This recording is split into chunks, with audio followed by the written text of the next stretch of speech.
Сәлем достар, Гиннестің рекордтар кітабы бұл жыл сайын әлемде болып жатқан барлық рекордтарды тіркеп, миллиондаған даналарда шығатын ерекше басылым түрі. Бұл қызықты әрі ерекше рекордтар жинағын танымайтын жан жоқ шығар. Гиннес кітабында адамның, жануардың, тіпті табиғаттың жетістіктері, өзгелерден ерекшеленетін күй қалпы жайлы жазылғанымен, бұл рекордтардың арасында да барлығын асып түсетіндер де жеткілікті. Сіздермен бірге пазл арнасы. Бүгін біз Гиннес кітабына енген ең жынды рекордтарды назарларыңызға ұсынамыз.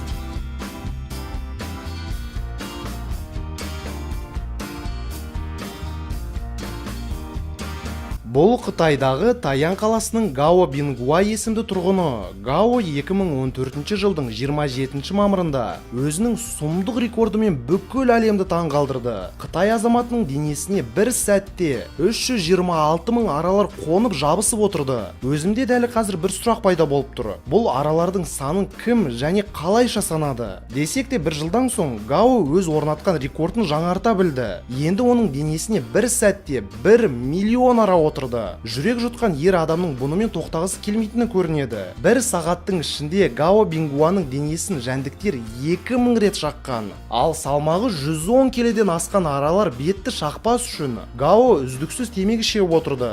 Сынақ уақыты аяқталған бетте ол мұзды суға сүңгіп кетті. Көп аралардың бір сәтте шағуы адамды өлтіріп жіберуі мүмкіндігін барлығы біледі. Ал 110 келі араны көтеріп тұрудың өзі оңай емес. Бұл шын мәнінде сұмдық рекорд болып келеді. Ал біздің видеомыз қанша лайкты көтере алады екен? Осы видеоны көріп отырған әр адам бір лайктан басып жіберсін. Біз де сәл болсын рекордты жасап жіберейік. Қытайлардан қай жеріміз кем? Дәл қазір лайктарыңызды аямаңыздар.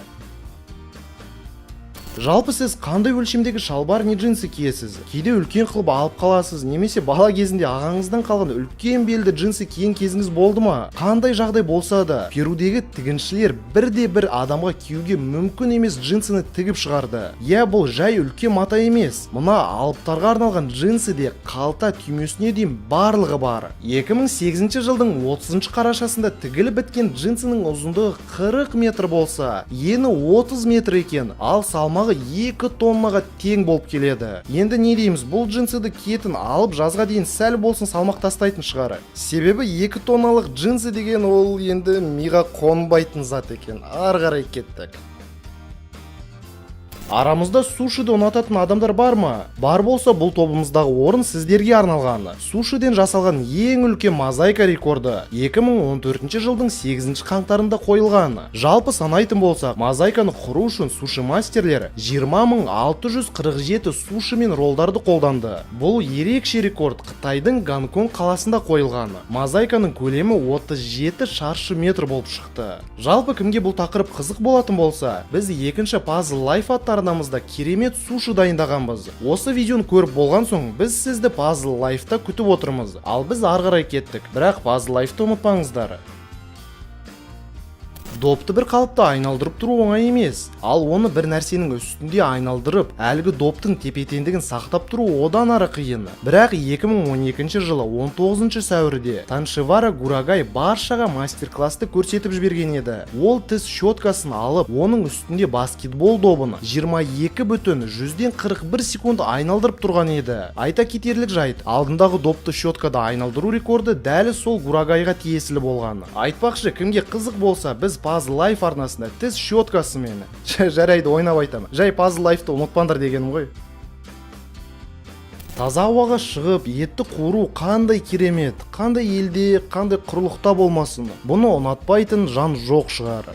Бірден жаздың керемет күндері еске түседі. Бірақ Аргентинаның Хенеро Пико атты қалашығында адамдарға бұл істің ұнағаны соншалық, олар әлемдегі ең үлкен барбекюді әзірледі. 2011 жылы наурыздың 20-сында шамамен 80 аспаз қосылып, 13713 келі сиыр етінен әлемдегі ең үлкен барбекю жасап, бүкіл әлемді таң қалдырды. Керемет емес пе достар? Осы жайлы өз ойыңызды пікір алаңға қалдырып қойыңыздар. Және әр рекордты естіген сайын өз ойыңызды жазып отырсаңдар болады.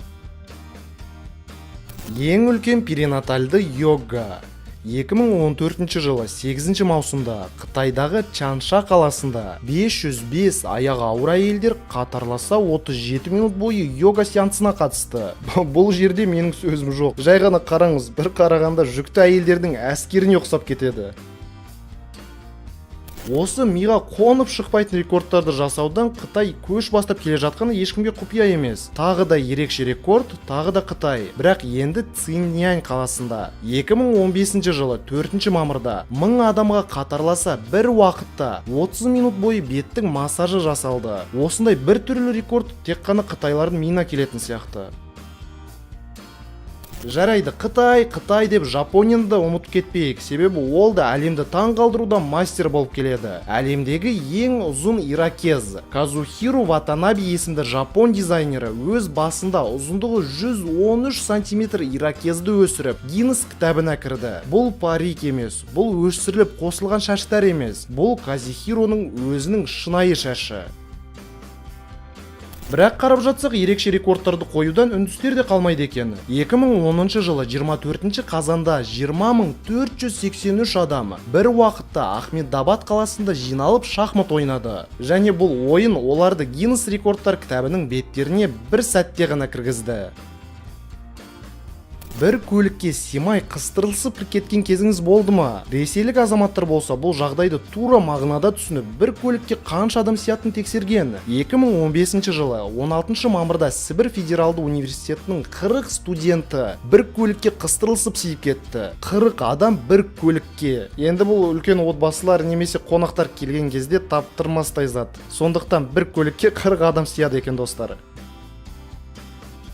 Ең ұзын той көлігі 2012 жылы 20 мамырда румындық Эма деген модель ұзындығы 2750 метр көйлекті киіп, осында ерекше фотосет жасады. Оның алдындағы рекорд 2482 метр болған еді. Осындай ұзын көйлекті тігу үшін 100 күн және 1857 ине кетті.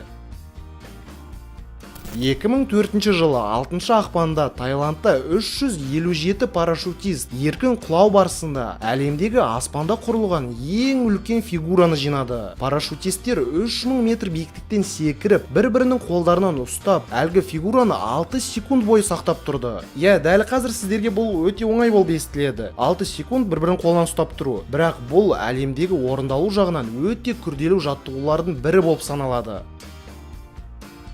Ең ұзын тырнақтар 2011 жылы 14 қыркүйекте Герцогиня деген псевдонимі бар Крис Уолтон есімді әйел осындай сұмдық рекордты орнатты. Оның тырнақтарының ұзындығы сол қолында 3,1 метр болса, оң қолындағысы 2,9 метр екен. Сантиметр емес, достар, метр. Ойлап көріңіз, 3 метр тырнақ қалайша? Мен миыма симайды. Осы топ сөзсіз барлықтарыңызды таң қалдыратын шығар. 2013 жылы Бангкок қаласында 4483 адам жиналып, бір уақытта обручтарды белінен айналдырып, осындай қызықты рекордты орнатты. Ал енді мына қытайлыққа қараңыз.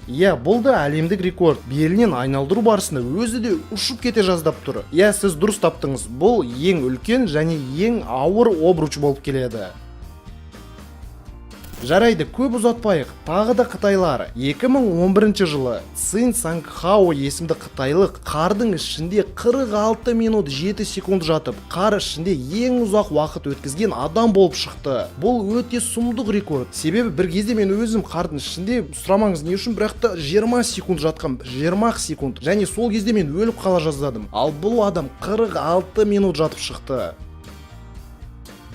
Marvel әлемде темір заттарды өзіне тартып жабыстырып алатын супер қабілетке ие Магнетто есімді кейіпкер шын өмірде бар екен, бірақ ол Грузияның Тбилиси қаласында тұрады. 2001 жылы Этибар Элчиев есімді адам денесіне 50 темір қасықты жабыстырып жаңа рекордты орнатты. Және де бұл рекордты әлі күнге дейін бірде адам орната алмады. Әлемдегі ең үлкен жастық төбелесі 2015 жылы 21 шілде күні Миннесота штатының Сант-Пол қаласында 6261 адам қолдарына бір-бір жастықтан ұстап төбелесе кетті. Бұл ең ерекше, әрі ең үлкен және жастықтармен болған ең үлкен төбелес болып шықты. Және бұл адамдардың барлығы Гиннес рекордтар кітабына бір сәтте енді. Ал достар, бүгінгі видеомыз осымен аяқталады. Және міндетті түрде лайктарыңызды аямай басыңыздар. Және осы видеоның жалғасын көргіңіз келсе, лайктарыңызды көбірек қойыңыз. Әрине, біздің арнамызға әлі де жазылмаған болсаңыз, міндетті түрде қызыл подписация батырмасына басып, оны сұр түске айналдырып жіберіңіздер. Дәл қазір басып, арнамызға тіркеліңіздер. Естеріңізде болсын, төбелессеңіз тек жастықтармен, ал видеоны көрсеңіз тек пазл. Бүгінге осы. Пазлға жазыл.